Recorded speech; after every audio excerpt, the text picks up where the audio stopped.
Okay, so welcome to the URBONUS podcast. I am the host, Donatas URBONUS. I am joined by my colleague, Mantas Ramelis, who is behind the camera, and he's obviously watching football right now. But today we're going to talk about some basketball, because today on the podcast, we have the MVP coming off his fresh new 3-year extension with Monaco, Mike James, and one of the brightest American minds in European basketball, who is still free, open to all EuroLeague, EuroCup, or BCL opportunities, Eric McCollum. How about this introduction? I appreciate you. Appreciate it. It's good to have Big Bank Mike on the show. Thank you for joining us. I don't even know what to say back to that, man. That's crazy. Oh man. Wait, Eric, you're still free, right? Yep. I know I'm everything. still free. Okay. That's good. We're gonna talk about your free agency situation on this podcast as well, but we have some few major topics. We're just coming off some fresh breaking news by the EuroLeague announcing the full team roster for the upcoming season. Also, we have this Kevin Punter move to Barcelona to discuss, Mario Hezonja saga, other crazy transfer rumors, Monaco's chances to steal the crown from Pana, and a lot of more. But of course, let's start from the hottest free agents committing to Monaco for the upcoming future. At first, it was Mike. Just an hour ago, we got this announcement by Monaco. Nick Calates joined the team for 2 years. I don't know, maybe Eric, do you have any personal questions to Mike to begin with about his value of the contract, some conditions, or anything you feel interesting? Me knowing Mike, I know there was no discounts on his services, especially after MVP year when that hasn't been done by an American in probably over 20-something years. So, kudos for that. Get your money. And I'm glad that you found a place that you could call home where you could have stability. And I love that Nick signing.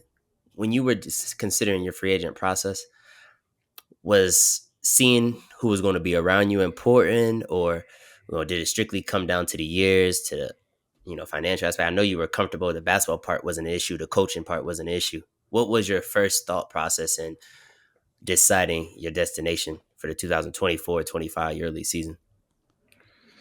I think obviously the money part was going to be what it was. I think that I knew during the year that I would get some offers from other teams, and people would uh, put me at a high value and just respect the work that I put in. So the money part really was never the issue. I knew kind of what I was worth and what I would get.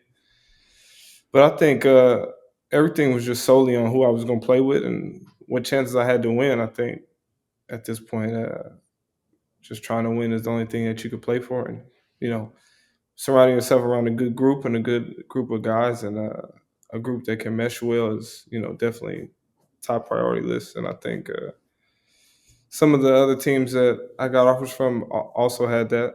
But, being the type of guy I am, I've been in Monaco for 3 years. So obviously I wanted that to work out as much as it could. So just with some things figuring out and, seeing what direction they wanted to go in for the next year, I wanted to give them my vote of confidence and get it done.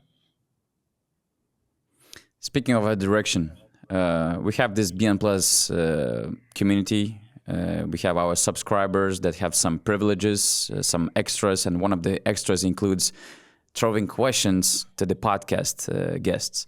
And I just wanted to start this one since we started talking about the direction.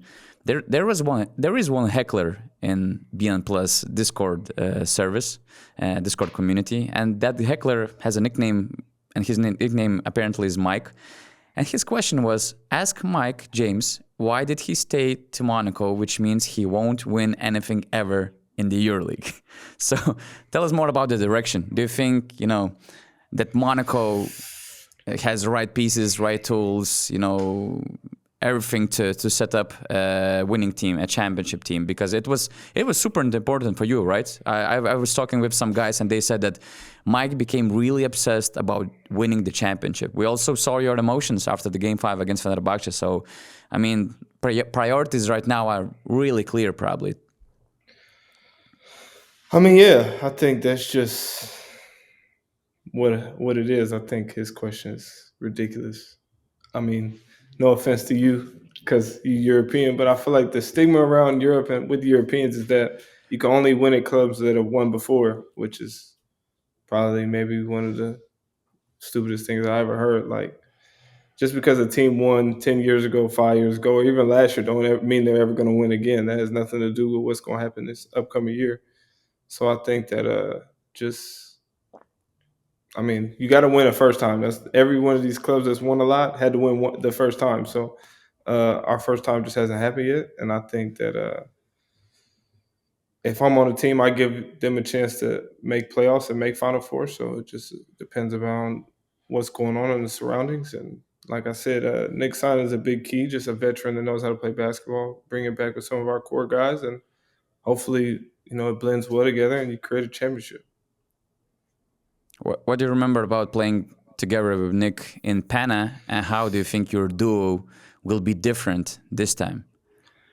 I think definitely in Penn I was the Robin, and I think I'm not going to be the Robin anymore, but that's okay.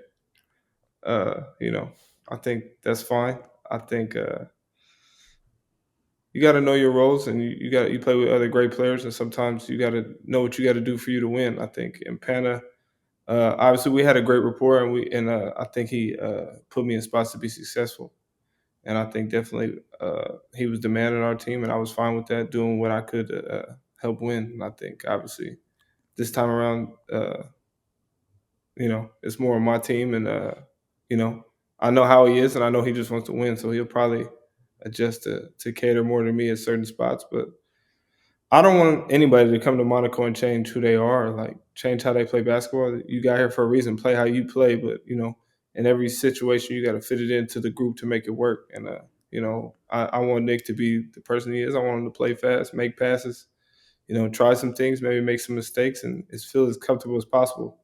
Because I mean, nobody's going to play basketball good if they're not comfortable. I don't care who we bring in here. So I want everybody to just feel comfortable along with Nick, and try to gel together.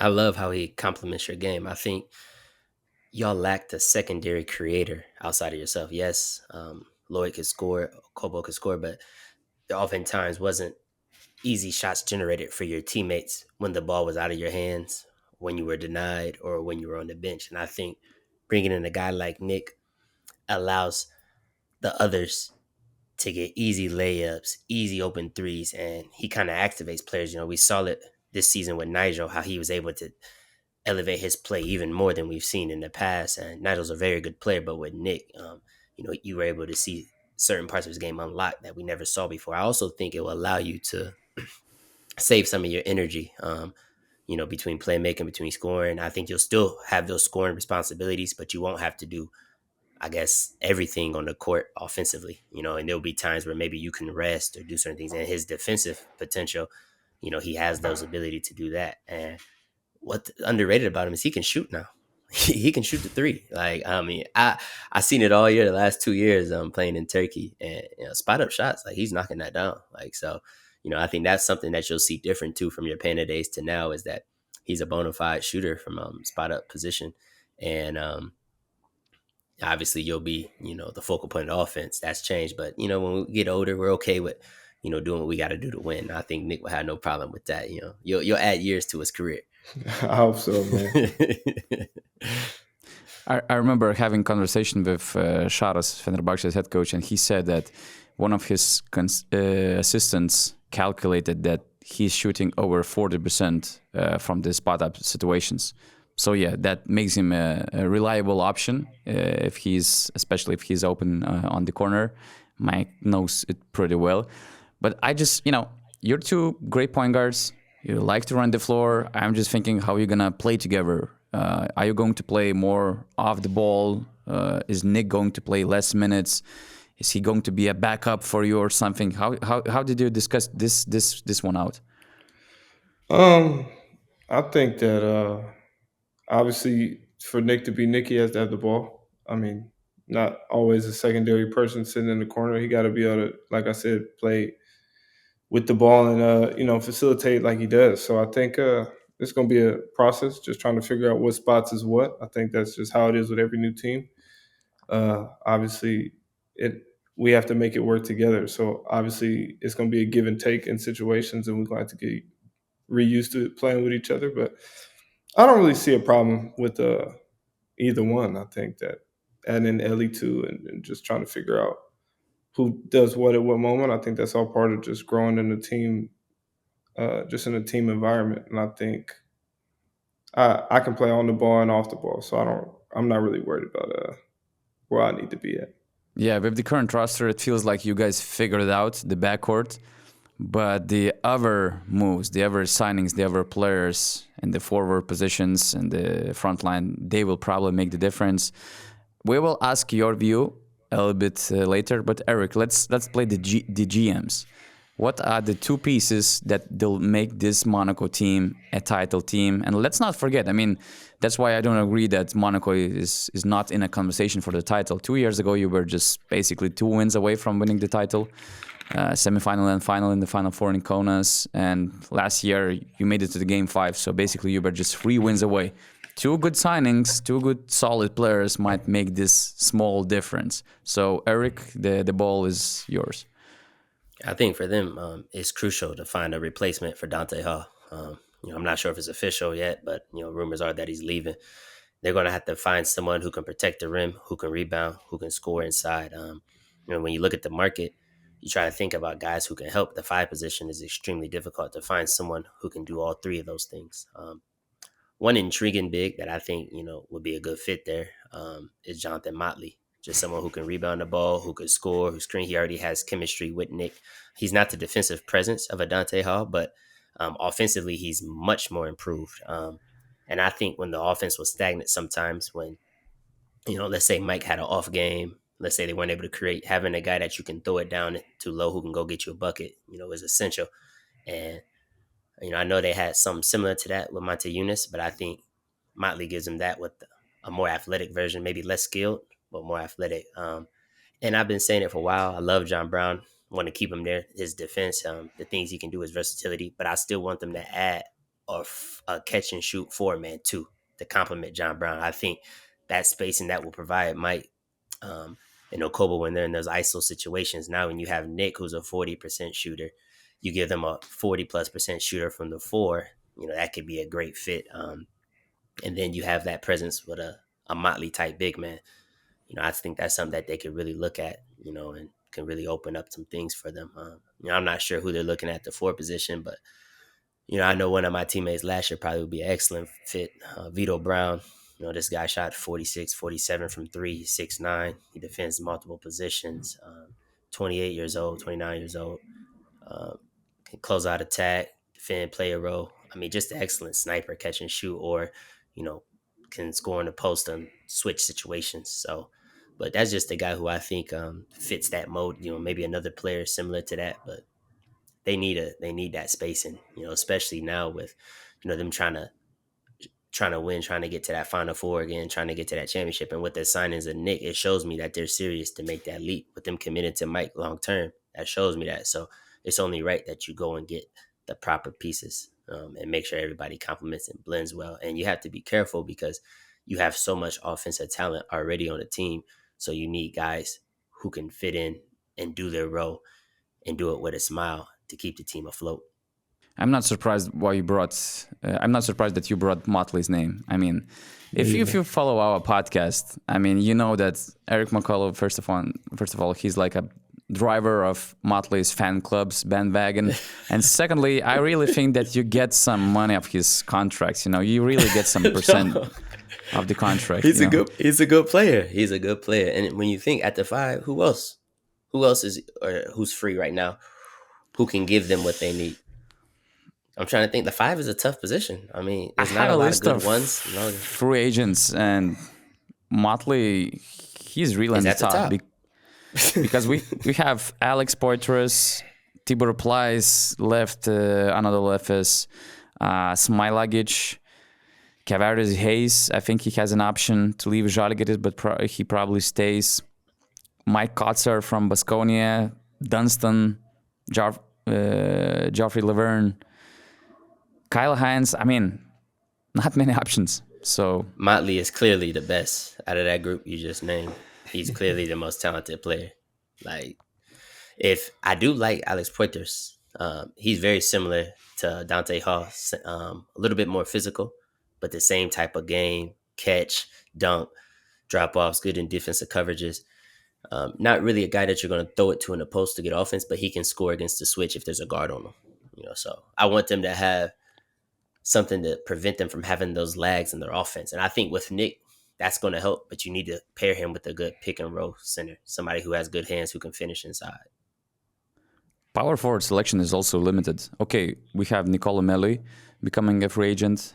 Johannes Voigtman is an interesting option to stretch the floor. Shengelia's case is interesting. He has a contract for 1 more year, but there's this out clause, quite big, but still he might leave. And other than that, okay, Zach Lidey is moving, but he's like not a real, stretch for option that we can imagine. Johannes Tiemann, Luke Sigma probably gonna leave Olympiacos. I mean, it's not the dream market, let's say, if you need a significant upgrade or if you cannot afford some of these guys that I mentioned. So, Mike, Monaco needs your help from the NBA guys, from your NBA friends. You have to bring somebody. We need new faces because we're gonna stay with the same pool of the players. Those guys just getting paid more, and it's like that.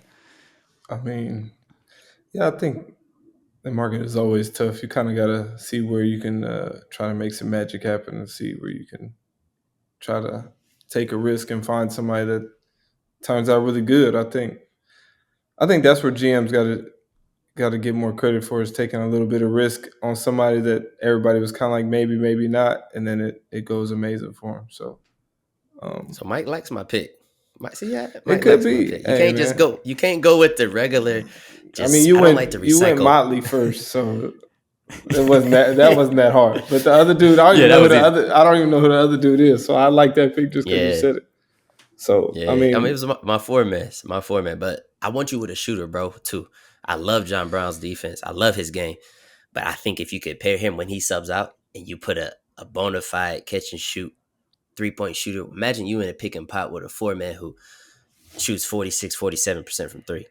And it's pure. Like, you need that type of guy, and that's going to open up your driving lanes, and it's going to open up those lobs when Nick is playing, throwing it to the 5, or when you're playing it, throwing it to whoever your 5-man may be. No, I think we for sure need a shooting 4 that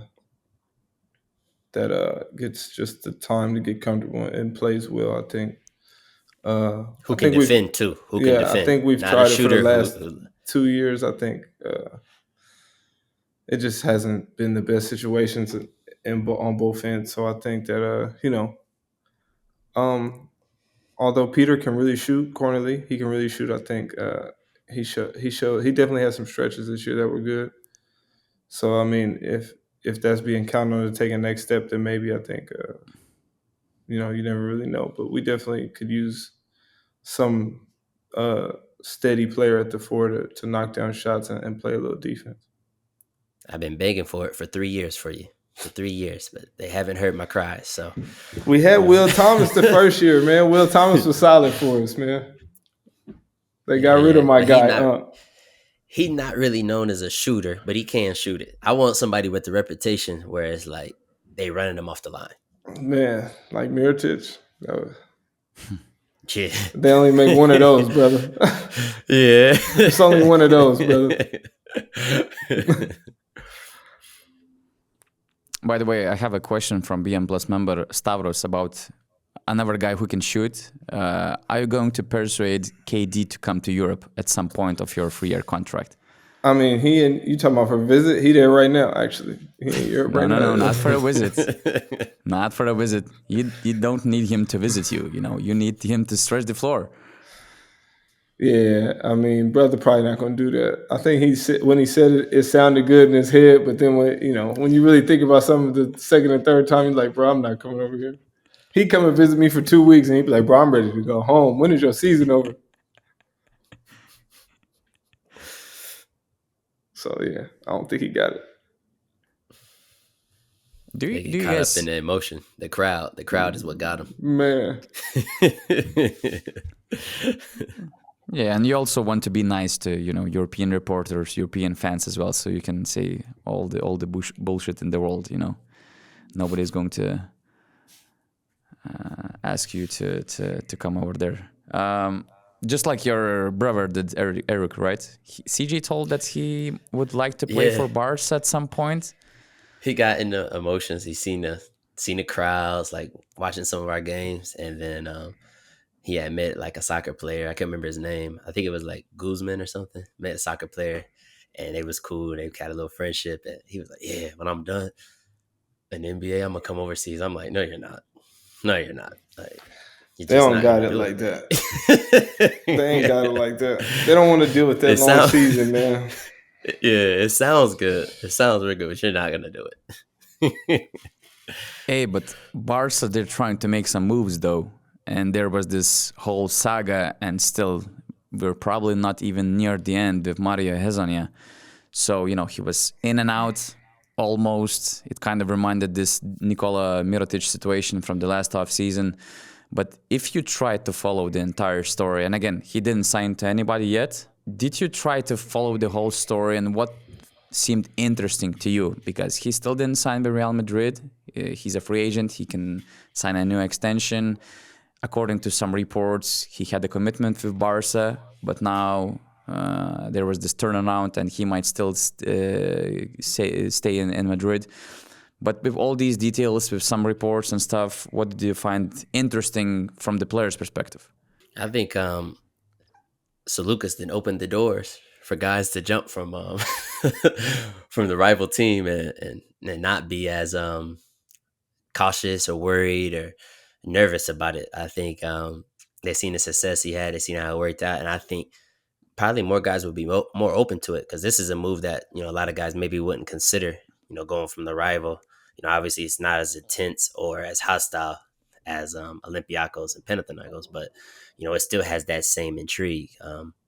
I think it's a guy who had a really good year. First team all EuroLeague, coming off a championship 2 years ago. Last year lost in the final, or this year lost in the final. But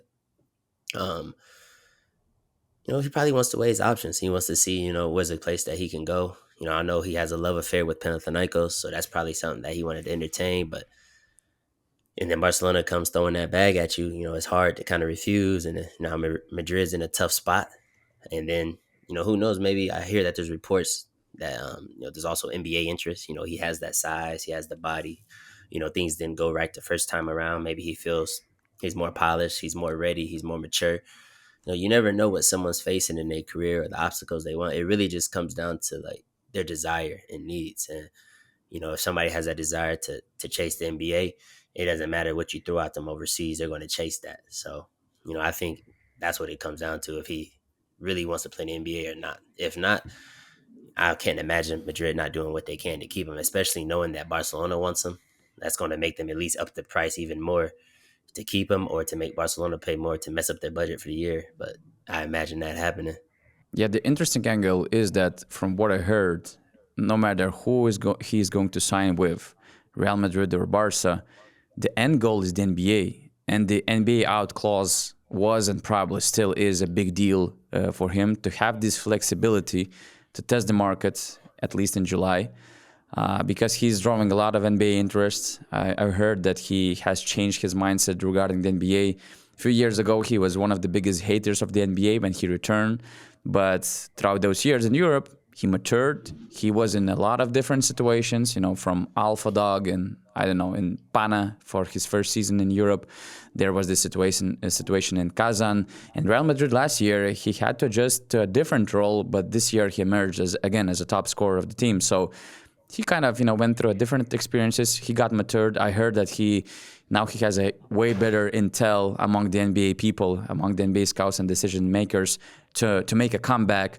And as Eric said, he has this all-around game, full package basically for the NBA to become an, let's say, important rotation player for an NBA playoff team. So that's the end goal for him. So even if he signs this extension with Real Madrid or somehow makes this move to Barca, it's not clear yet if we're going to see him in the EuroLeague next season, because he might still have this NBA out option, which is rare for this kind of a player. I mean, if you're getting paid 2, 3, 4 million euros for season. Usually EuroLeague teams avoid this NBA exit clause, but from the beginning that was the main request by Hezonja, to have this NBA window open no matter who is going to sign with. So that's a curious thing to follow during the summer, and it might also mean that this whole saga is still not over. Sounds stressful.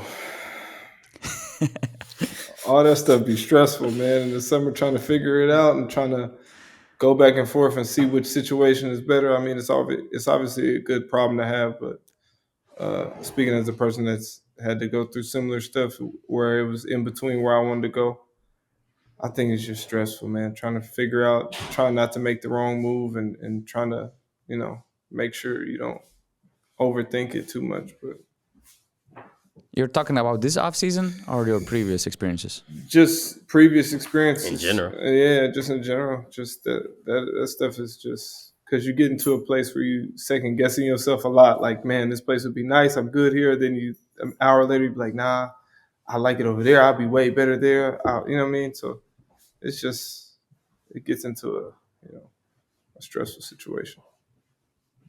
By the way, how did you find this peace in yourself regarding all these doubts and questions? Because, I mean, you were one of the hottest free agents on the market. Olympiacos, they were looking for a scorer, especially when this Keenan Evans injury happened. Pana, they always had you in mind. They always had some money for big moves. There were a lot of other big EuroLeague teams. We saw what Kevin Punter did with Barca. I remember I did this story that I thought that Mike James would be a perfect fit for Barcelona as well. So, I mean, you had it felt like you had a lot of options to consider or to choose. But what was interesting that from early beginning, even before your all-time record game, way before the MVP award, you were like, okay, I might consider some other options, but I'm really keen to stay in Monaco. And it felt like you always put this priority for Monaco team. How did you find this peace within yourself that the grass is probably not going to be greener somewhere else? Well, I always try to put myself in like best case, worst case scenario for both, whatever my options are. And just in Monaco's cases, best case is that we win it all and I can have another good season, and what would that look like at the end of that? And I think if we win a championship, if I win a championship with Monaco, I think it's just worth more. I think it just means more, in my opinion. I think I've been here since the first year in EuroLeague, and I think me and Monaco have been synonymous with just talking points. If you talk about me, you kind of bring up Monaco, and if you talk about Monaco, you got to bring up me. So I think that leaving before that I could try to get the job done and go play somewhere else, and maybe I go somewhere else and we win it. I think it just wouldn't be as special as it would be if I won it here. So yeah, I just really wanted to continue down that path.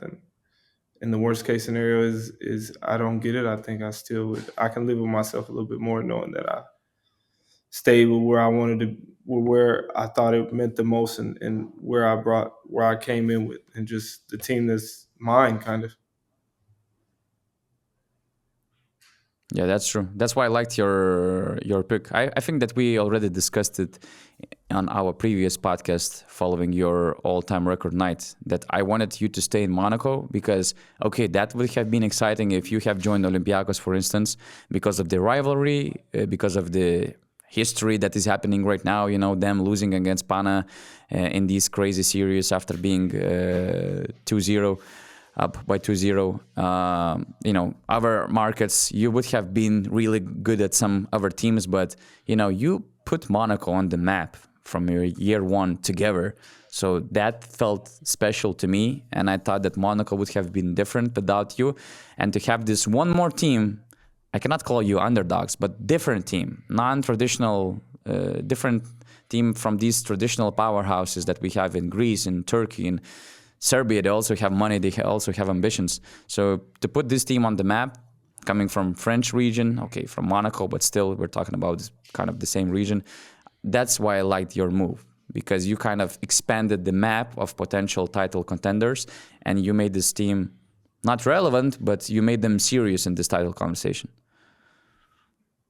Yeah, I agree. I think before, halfway through the year, I was thinking Kendrick Nunn has a good year. He probably goes back to the NBA.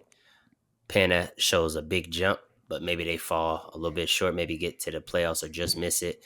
And I was thinking, like, if he leaves Monaco, the only place I would like to see him is Panathinaikos, just because the history, where they're at. But then after them winning it, the extension, I was like, oh, he can't go there now.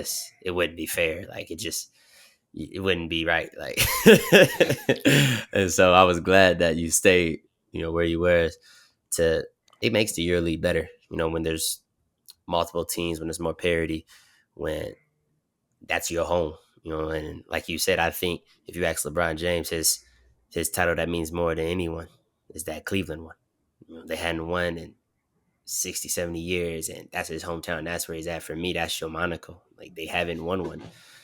This is where you've been. This is who's accepted you at your best, at your worst, everything that you bring. And for me, it's something special in that. And, if you're able to bring them that title, and if not, it was a great ride, great run. And you put them at a level they never been at, and you created new history. And who knows, 10, 15 years from now, maybe Monaco can maintain this, and you would be one of the guys who started a pillar, the focal point of this legacy. And maybe 15, 20 years from now, people will talk about Monaco differently than how they were when you first started. So for me, that can mean even more. And, the relationships you meet and you make there, I'm sure that played a factor in it as well.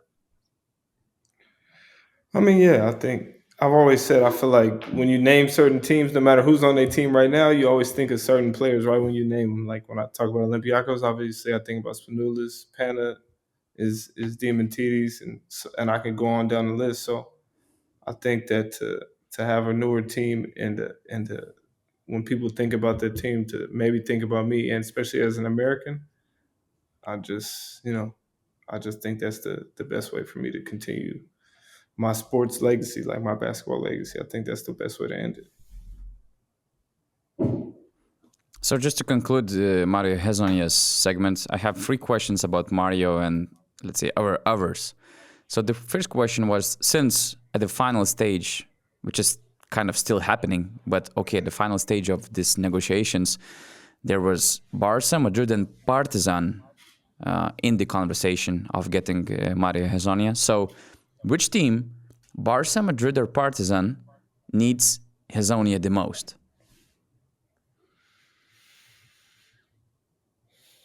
Partizan.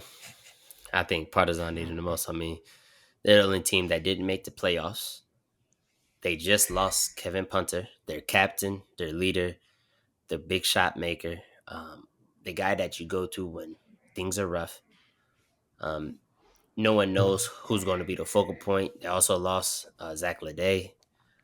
You don't know where offense is going to manufacture itself, what's going to happen, who's going to take that lead. And then to find a main character or a leading player, with this type of ability and personality, um, as the summer goes on longer and longer, it's more difficult to find. So I think he can help that team the most based on their deficiencies, and the things that they lost and the things that they are missing. When you talk about Barcelona, they're going to be just fine. They'll be in the top 8. I don't know who they're going to sign. I don't know what moves they're going to make, but they'll be fine. You talk about Madrid. Madrid's Madrid. Like they can keep it rolling. Like nothing changes. Like no one is bigger than the program there. Like it's just what it is. So when you just look at talent wise, budgets, you look at past history, expectations. If you really want to go be the man and be in control of everything and play 30 minutes a night and have the ball in his hands, it's Partizan. But with that responsibility comes a lot of pressure, a lot of expectations, and maybe they can't put all the pieces around you that can give you that success that you had in Madrid or that Barcelona, because life is easier at Madrid and Barcelona. 13 points a game is really good, in the EuroLeague. And in Madrid, that's enough. If he goes to Partizan, that's not enough. Not enough. Punter averaged 15 or 16 a game, and they didn't make the playoffs. So that just gives you the idea how much his offensive firepower will be needed. Yeah, I think who needs him the most to like have to like just needs a player, it's Partizan for sure. I think they just lost everything, and not like in reality, but by the scheme of things, they lost everything. So to get somebody that can cover the best player and the best scorer, I mean, in one swoop, to trade that is, that's a great restart, or maybe it's not even a restart. It's just a great swap. But I think Barcelona needs him. I think they need anybody that can score like on their own. To be honest, I think. But when they got Kevin Punter, I'm not sure if they need Mario Hezonja that much. Yeah. If we compare with the roster that they had before.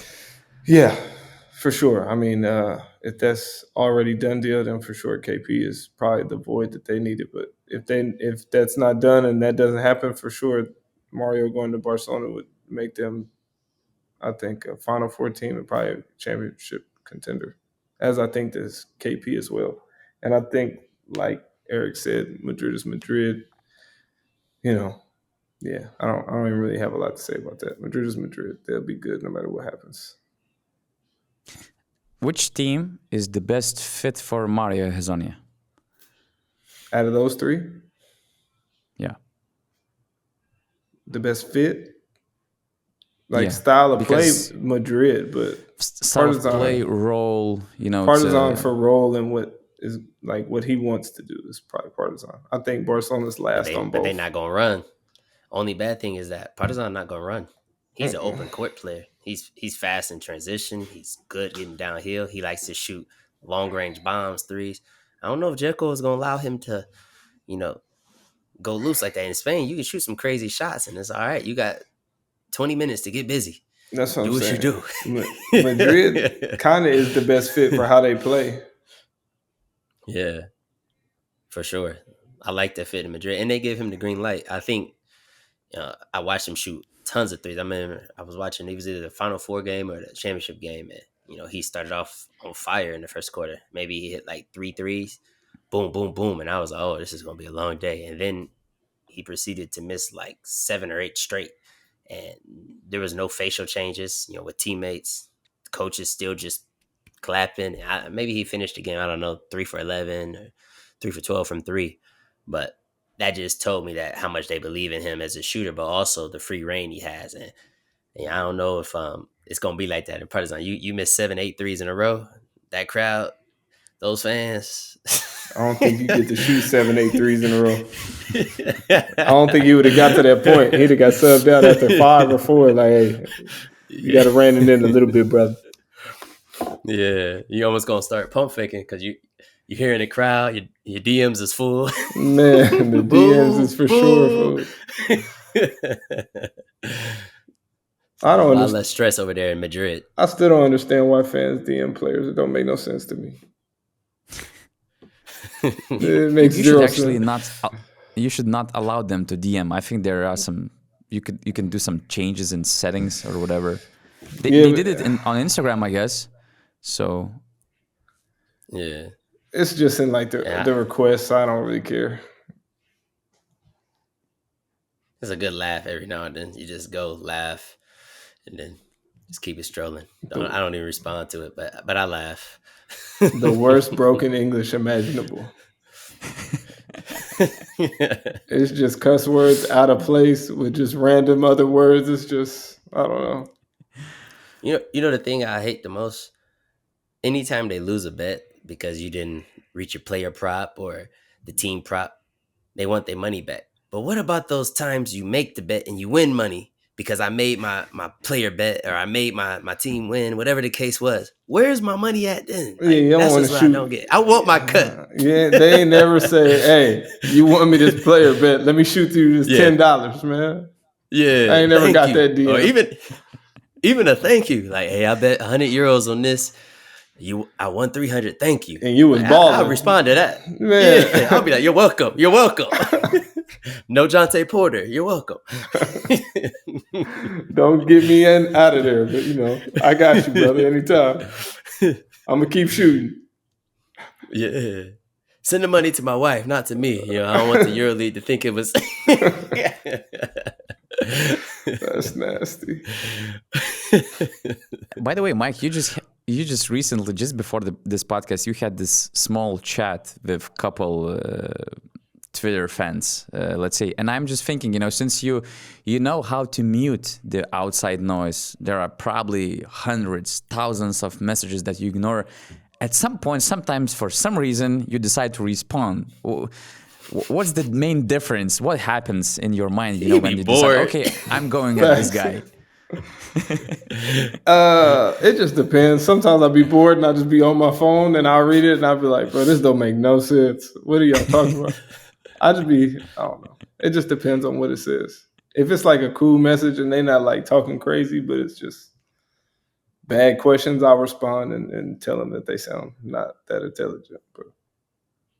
But the funny thing is that I don't remember, I cannot recall you responding to some positive message. Usually it's some trash talk, Hey, some stuffs.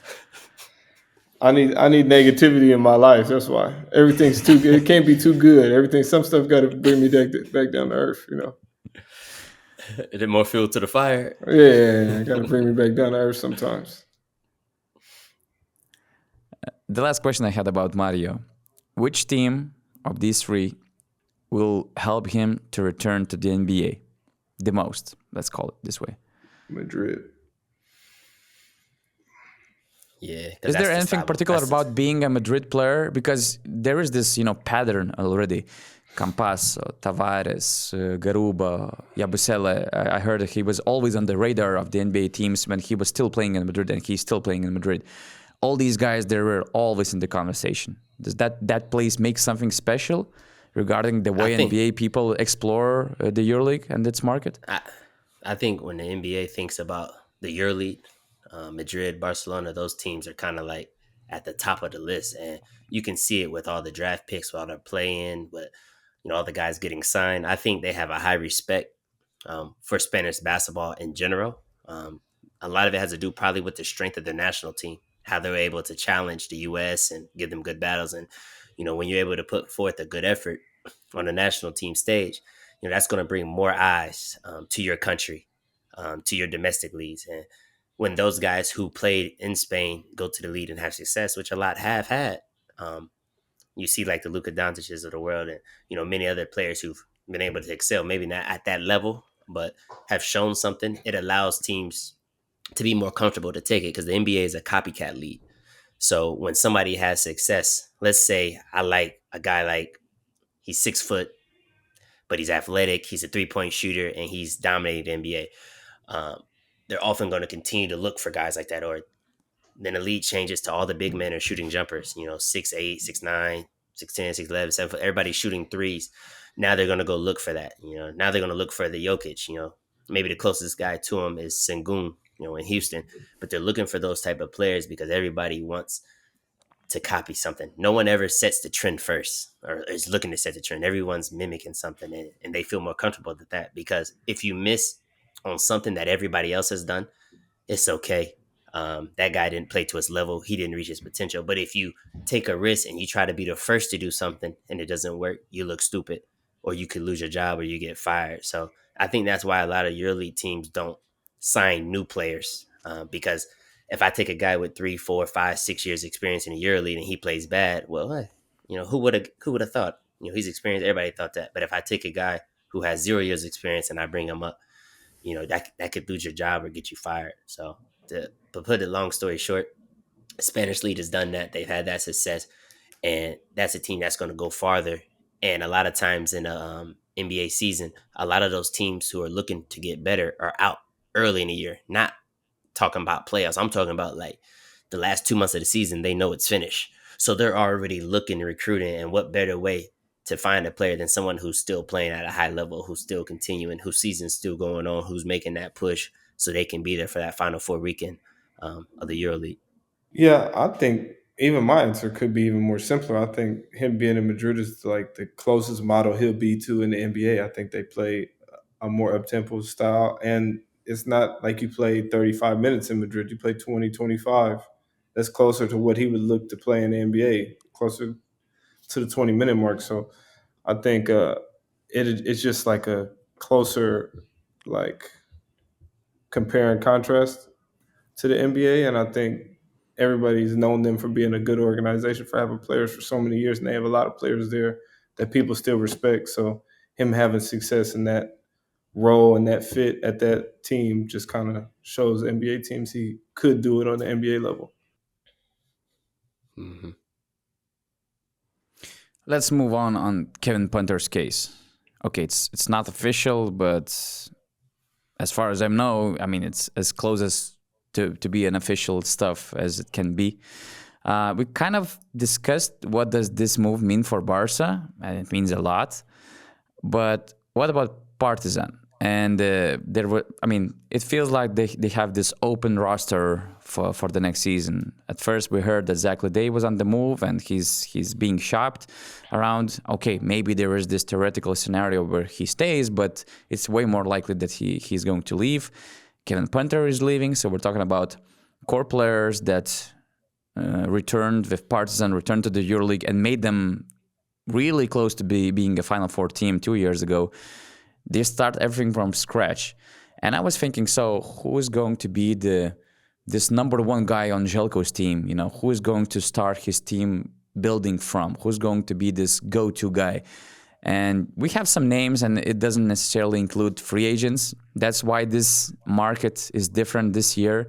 Last year, we had some crazy free agency moves, starting from Kostas Lukas, for instance. This year, when I was talking, like 2 months ago, when I was talking with EuroLeague executives, the agents, they told that be aware that this market might be different because there will be players switching places even though they're under contracts. And that's what's happening, actually. We have a lot of names on social media already, on media, on those reports that they might switch places. Wade Baldwin, Lorenzo Brown, Chima Moneke, Shawan Shields, a lot of guys. Even Nikola Mirotic was brought in some conversations. Who do you think from all these EuroLeague players that are more likely to be available, even though they might be under contract, who are the closest to be the right number one guy for a Zeljko Obradovic team? Are we talking about Wade Baldwin type of guy? Maybe it is Mario Hezonja, maybe it is Lorenzo Brown, somebody else. Who comes up to your mind? Yeah, for me, I'm contacting the Israeli team for sure. It's not easy to play all your games in Serbia and then they come back playing Israel, almost feeling like every game is away. And then, with the political situation, with things happening, it's going to be a lot of discomfort for players. So those are the guys who, if I'm a GM, if I'm a coach, I'm reaching out to check their status, check how they feeling, because they probably have a window to leave based on their contracts and what clauses they have in there and things that happen and transpired over the season. Wade Baldwin would have been a perfect candidate. Somebody who can put the ball on the floor, who can shoot the ball in the mid-range area, who can defend as well. um, I think Jericho can do well with a team that has maybe no number one option. Maybe it's a balance and he can run his plays and his sets, and he has a lot of different actions to get guys open looks, and he can thrive in that. But I do think that in the modern day EuroLeague, you need an alpha. You need at least one guy who can kind of command a game and can take things over, in the crunch time or when those plays buckle down, or when things aren't working. So Wade is a guy. Right now the market is getting thinner and thin. If he's a guy that signed with Finner that we're seeing, um, they should have called Mike, and too late. He's already signed as well. So now your options are probably Lorenzo Brown, Mario Hezonja, and I can't see him leaving Spain unless it's for the NBA. Like, there's really nobody for him to get, and Lorenzo's a guy that is a really good point guard. But when you're talking about a number one option, you're usually looking at somebody who's also a big scorer, and he's a guy that can score, but that's not his calling card. Like, he's gonna get you some points, he's gonna get you a big assist. Like, when you talk about number one option, I'm thinking about a guy who can go get me 20 any night or every night if need be, especially with the roster makeup that I see now. They're going to need a guy who is a 18, 19, 20-point game scorer. Like, they're going to need that. And with the lack of talent that they have currently, Jericho's going to have to let that player play free. Yeah, when I saw this question, I was thinking that, KP is gone. I figured Mario wasn't going to come, and I already feel like Wade has his destination in mind. So I feel like we're late in the game. So I was thinking about trying somebody young and seeing how well you can bloom them. I think since Zach is leaving, it's not like you walking in with, especially like we talked about in this market. It's not like we getting a whole bunch of the best free agents and making a championship contender. So I would try somebody that's younger, like somebody that had a solid season this year, like Francisco. See if I can turn him into how Keenan Evans took a big jump after he left somewhere, and just see if he could be somebody that's a maybe not a number one option, but maybe if we keep him for 2 years, he turns into a good number two, and then we find a number one on the way. Uh, so I was thinking more along those lines because I don't think that anybody big is going to go there that's already an established number one. So either you try to make one or groom somebody to be one in the future. So that was my thinking behind it. And one guy I thought about who could really help their team, Chris Jones. With Valencia no longer being in the EuroLeague, that's a guy who can really play. He can create things, and I think it has to be a guard, a big time guard, not a big man. It got to be someone who makes the game easier for other people and can go get their own shot. So, like when I say there's not a lot of alphas and number one scoring options, I'm not looking for a center here. So that's really limits a lot of things that Partizan can do. And then now you have to take the risk of, do you go to the NBA market and risk a guy who's never played in Europe trying to lead a team in Serbia, that media market, those fans, that pressure, even though they don't have that roster that they're used to having, or they don't have that continuity or that chemistry because it's going to be a lot of new pieces and moving parts, those fans are still going to expect excellence. It's one big guy they could go get. Now that I just thought about it. Not a big person, but a big number one scorer that they could go get. I think that. Who's that guy? I think that coming off a year that he didn't like, his team supposedly don't want him. I don't know. I haven't talked to him. Why not try Will? I mean, he had a year where he didn't like it. He might have some added motivation. I think that Coach Obradovic recognizes how good he is and put him in good spots to be successful. And, I think, like I know Will, I think next year he's going to come ready to go just because, he hears all the chatter about what people are saying, that he's, a lot of rumors are being said and negative things. So I think that, somebody of that caliber that's proven that he can be the guy and proven that he can be your number one option. If you think you can retool and still be competitive next year, maybe take a run at him as being your number one guy. I actually like it. I like it. There's not many guys with his experience, his talent level. Even though he's 34, he still showed that he got some pop, some juice in his game. And with a team that lacks a lot of scoring options, you're going to need someone who can be dominant. And that's a player who could step and fit the billing. Yeah, if he cannot get Mario Hezonja, who is the other best, let's say, small forward available on the market, Will Clyburn for sure is on the list. Okay, we don't know the situation with Shawan Shields, for instance, but Will Clyburn for sure is one of the top names. And, Zeljko knows how to deal with everyone. Will playing for him, that's an interesting option. I'm just surprised that you're, bringing this name for Partizan instead of Monaco's GM. That's a surprising part to me, unless you got denied already. I didn't get asked about that question, man. I don't remember that question. Nobody asked me what Monaco's GM would do. I'm just telling you what I might do if I was Partizan. Yeah, but they got too many though. They wouldn't need Will, especially with Nick there. If without Nick, Will would have been a good piece. But with Nick, you already got to change Mike's own ball a little bit. You got to get him off a little bit, and then now you got to compliment Nick, allow him to be there. It'd be too many changes. I think Will's a really good player, but I don't like the Monaco fit. It all depends, man. Like I said, I think whatever team Will go to next year, he's going to have added motivation. And when the added motivation comes in, you know how it is. Sometimes your defense is a little bit more locked in. Sometimes you're a little bit more likely to do the extra stuff for your team and just help them win. So I think wherever he go next year is going to be a hungrier, more ready Will. And he already kind of is that type of player to do all them type of things anyway. So I think it could be a different level next year. He's a great player, no question. Yeah, and we've seen what the added motivation did for Kostas Lukas, for instance, and the way he played those things around in Pana. that was a crazy season. Although we could have questioned the move, I remember Eric was also skeptical before the season. I was a big doubter about the move for all the reasons, but I mean, he just shut our mouths basically, you know, because they reached everything. He proved everyone wrong, so that was a big stuff, and probably motivation comes behind as well. Was that arguably the best season we've seen from a guy who switched teams in the first year? Like when you talk about the winning, the clutch performances, the big shots, like, it's got to be up there. 2 championships, stuck it to Olympiacos in the game 5, and then in the finals went crazy. I don't know, like that was an historic year. I mean, but Spanoulis, I think he did the same. Yeah, the next exact year. But was his elimination games like that? They were loud.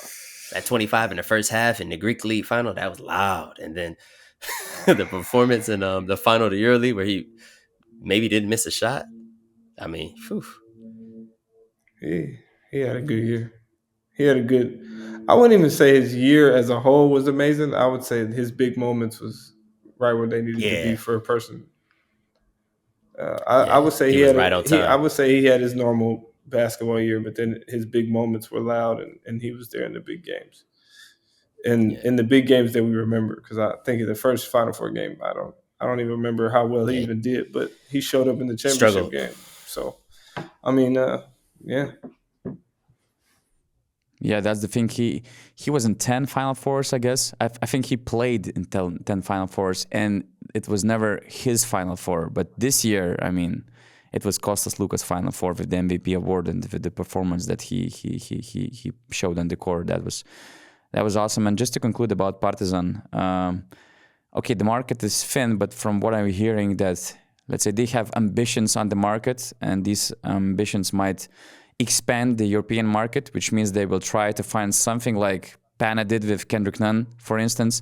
And although I asked about this number 1 guy, it feels like they're not going to have this real number 1 guy. I think it's going to be some kind of a split between 2 or maybe 3 guys. Who knows? Maybe one of those guys will be Will.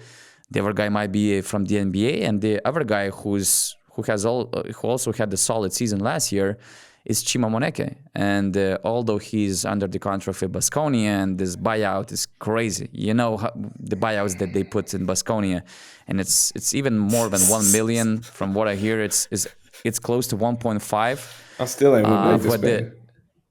It's criminal. But the interest is real.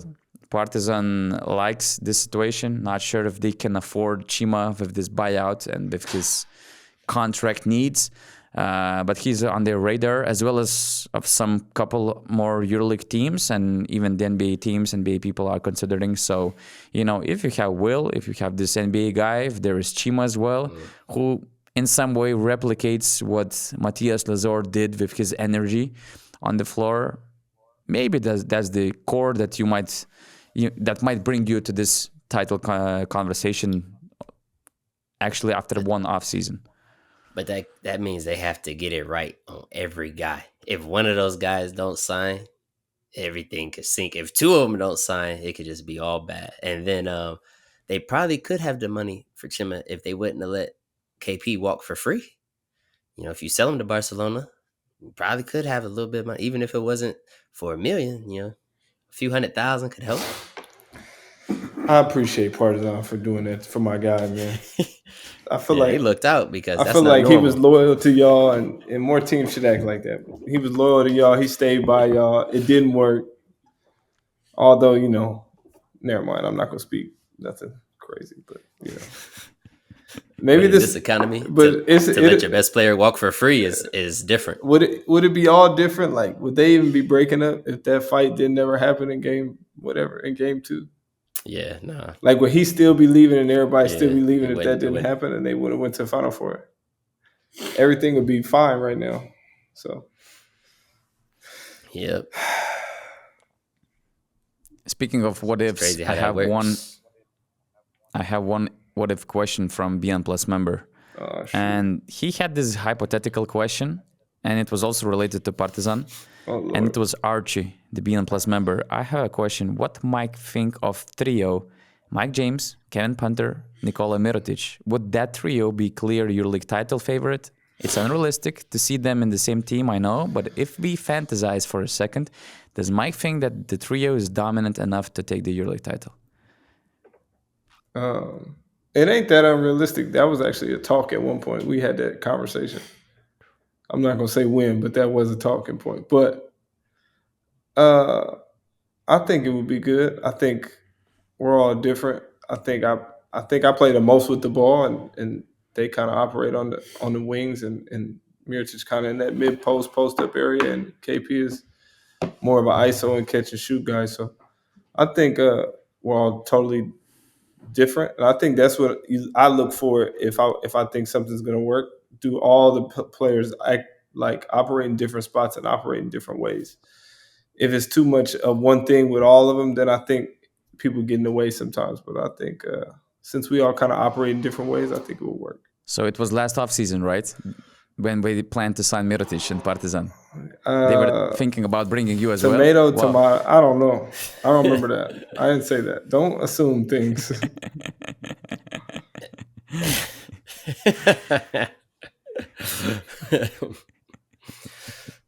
Just creating headlines for no reason, man. Now I'm have black and white all in my That'd have been a DM. nice big three, though. For whatever team it was, whatever summer it was, it for sure would have been a solid little big three. We would have made it work. Yeah, you're going to have fun time on your social media accounts now after this podcast. Man. Yeah, but you like it, you enjoy it, so there's no problem about that. A lot of crazy rumors on the market. Wade Bolvin to Fener, Chima to Partizan, Shawan Shields to Fener or FS or to whatever team. Sasha Vezenkov might come back to Olympiacos. Lorenzo Brown to Madrid at first, now to Pana maybe. Ricky Rubio to Badalona. A lot of crazy stuff. Which one rumored move would be the most interesting for you? Which one would you like to see happening actually? Because for all kinds of the reasons. Maybe one move is really exciting for you. Maybe one move would be really clever, or you can see some crazy fit that you don't see happening. So that's why you would like to see how it plays out. Who was rumored to come to Monaco? Anybody? I like that one the best. No, we didn't get no rumors. I think Vezenkov back to you and Nick took all the Olympiacos. money, bro. I think Vezenkov back to Olympiacos just makes the most sense. If he actually decides to come back, I think that just, that's their guy. He coming back from the league. I remember coming back from the NBA after Phoenix and New Orleans, and I went straight to Pana and just felt like home. It felt like where I was supposed to be at. So I know how that feels, and just coming back, you want to go back to being comfortable and being where you know you're going to play at and know where your role is. So I think that's just the natural fit, and it would also, it would be good just for EuroLeague basketball to get some people back and to get people playing again. And I like EuroLeague where it's like 12 teams that's really good and we all fight it out. Hey, but they have Alec Peters already. It feels like they need more presence on their backcourt, a scorer. I mean, of course, if you have a chance to sign Vezenkov, you do if you're Olympiacos executive. But at the same time, is that what they really need right now? No, but I think I like that rumor. I don't know any other rumor that they had or that somebody else had that I was like, ooh, I really want to see that. I mean, prayers to Keenan. I hope he gets healthy fast, but I would have loved to see him there. I would have just loved to see, I'm on record to say he's my favorite player to watch. So, hopefully he recovers fast and hopefully he gets back on the court. But that's somebody I was intrigued about his next step and his next team and his growth and just what he was going to do next. So, yeah, that would have been the person I was ready to watch. Yeah. I think for me, what will be intriguing out of all of those will be Lorenzo Brown going to Pana. That means they're trying to get the back-to-back title. We've seen how Ottoman is with good guard play. We've seen it for years with Misic and Larkin, and then we've seen it this season with Seleucus and Nunn. And now if you add Brown, I mean, that just gives you a whole nother dynamic. As Seleucus gets a year older, he had some calf injuries this year. Bringing another guard in can kind of keep him strong and persevere him throughout the season, and also take some of the pressure, away from Nunn when he's out there alone or when Seleucus is out there alone. So that would be interesting to me, especially to see him and Lazort in the pick and roll. That'd be really interesting. But outside of that, I'd be surprised if Sasha left, just because, $20 million is a lot. 3 years, that's a lot. It's a lot of money.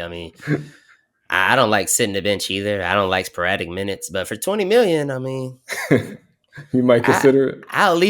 I might consider it. I'll at least stick it out for the duration of my contract, and then I'll sprint back to Olympiacos right after that year 3 ends. Whenever the contract becomes not guaranteed and they cut me, that's when I'll go back. But $20 million, I don't know about situation. Everything is different, but kids, family, wife. Living in California is not bad. Sacramento's not the best place, but it's not bad. Sunshine, good weather.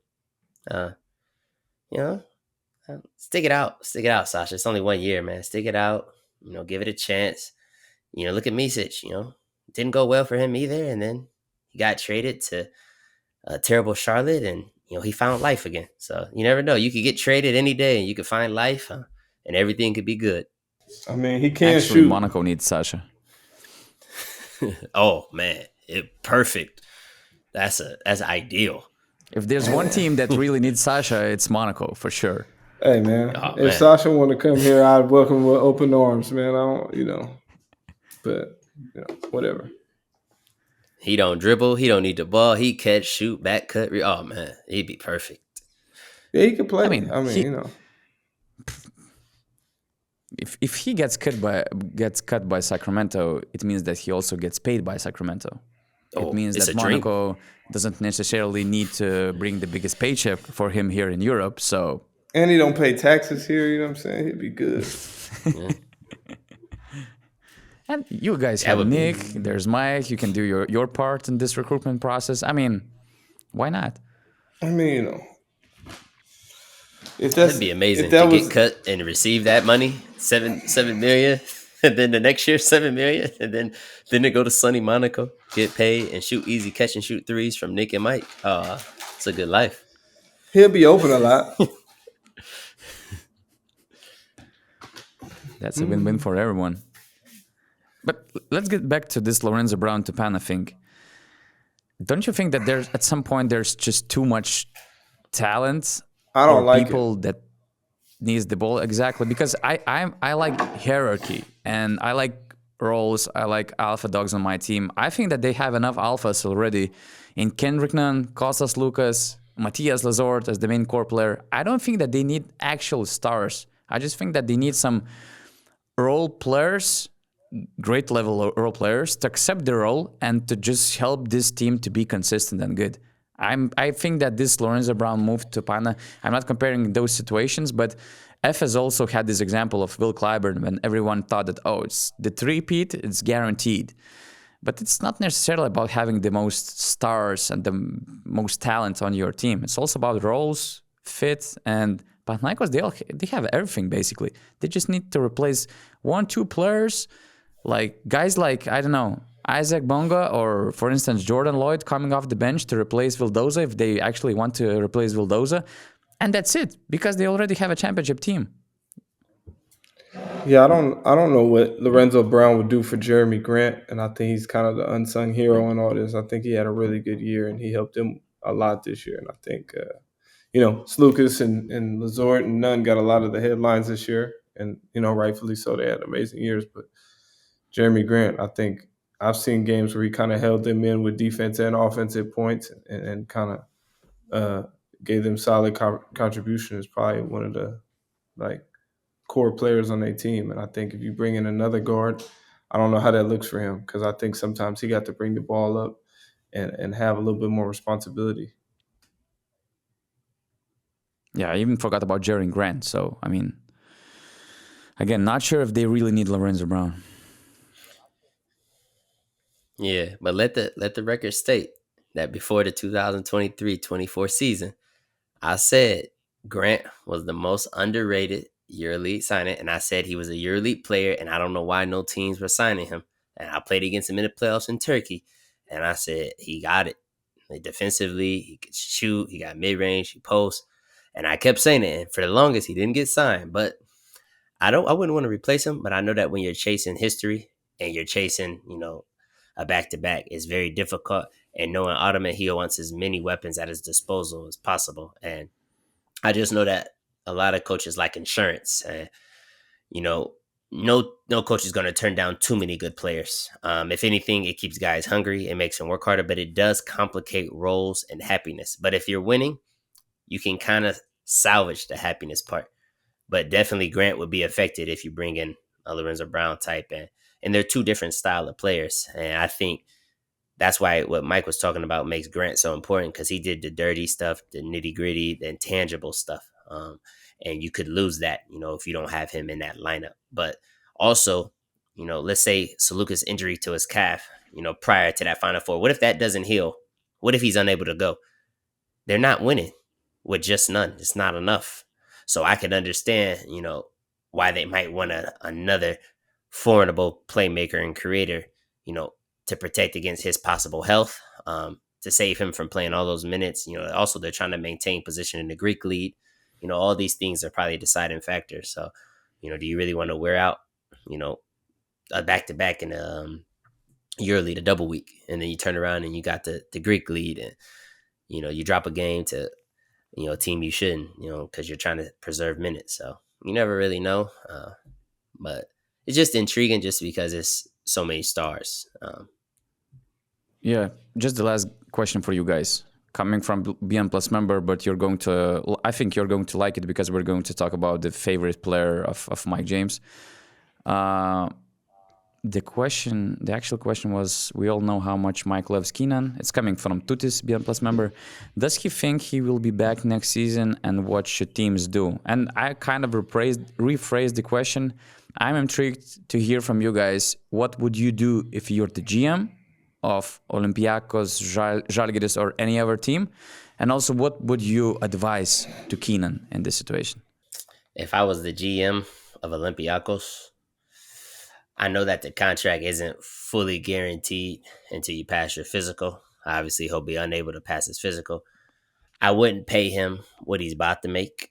I would ask him to take a pay cut, but we would still give him all the resources, all the doctors, all the help medically, everything. But there would be a reduction in the salary. I think it's just not feasible to pay a guy 1.8 million and they're going to sit out a large majority of the season, unless the timetable is different than what's expected. Because I think he's a really good player. I think he's super talented.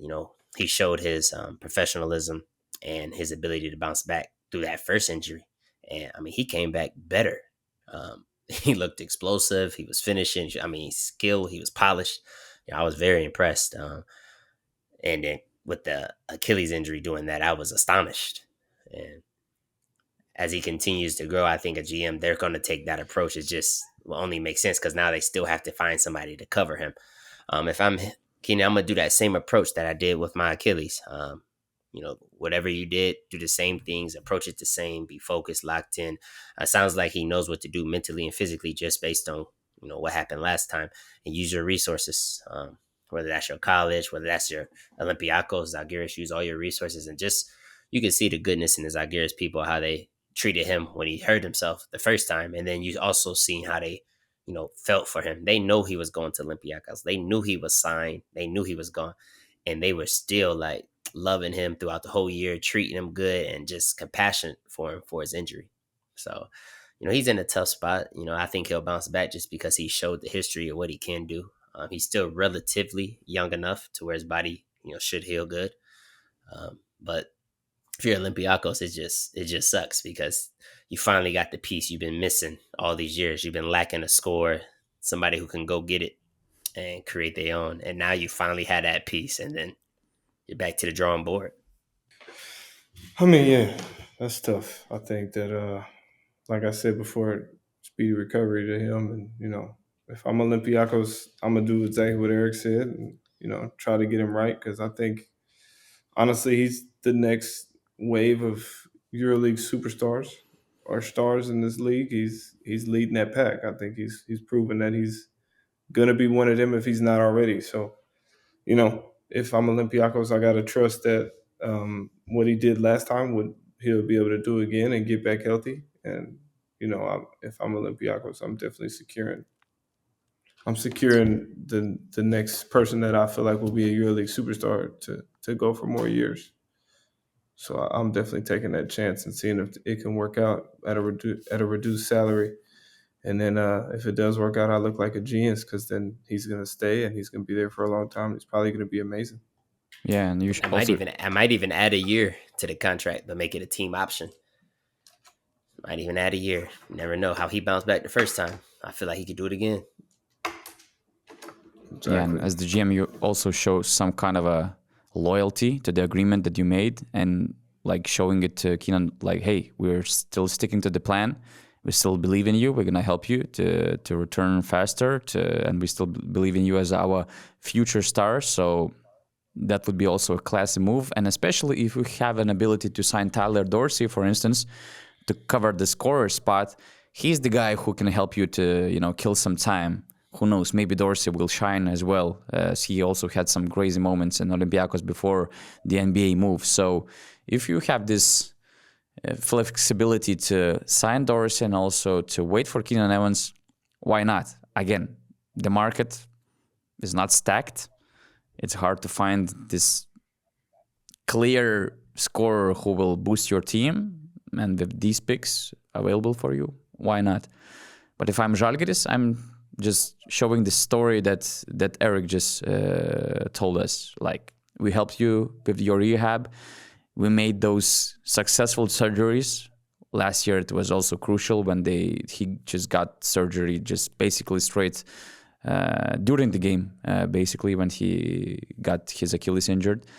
So you kind of put some options in your contract because at Žalgiris, they cannot afford signing him for, I don't know, 1 million contract and to see him playing back in April or whatever. But you also do your moves because they also proved being loyal to him when he was in his downs, let's say, of his situation. But yeah, if Keenan is listening to this podcast, stay strong. You proved everyone wrong. You how to say, you were faster than the medical prognosis for your return. So you have this pattern to come back even better. So who knows? It's a tough injury, but Keenan already proved that he can overcome a lot of things. Any last remarks about the EuroLeague roster for the next season? We have Paris in, Valencia out. Nothing else has changed. We had the list of EuroCup teams with Valencia Baskets in the EuroCup, with Hapoel Jerusalem in the EuroCup. London Lions are out, surprisingly.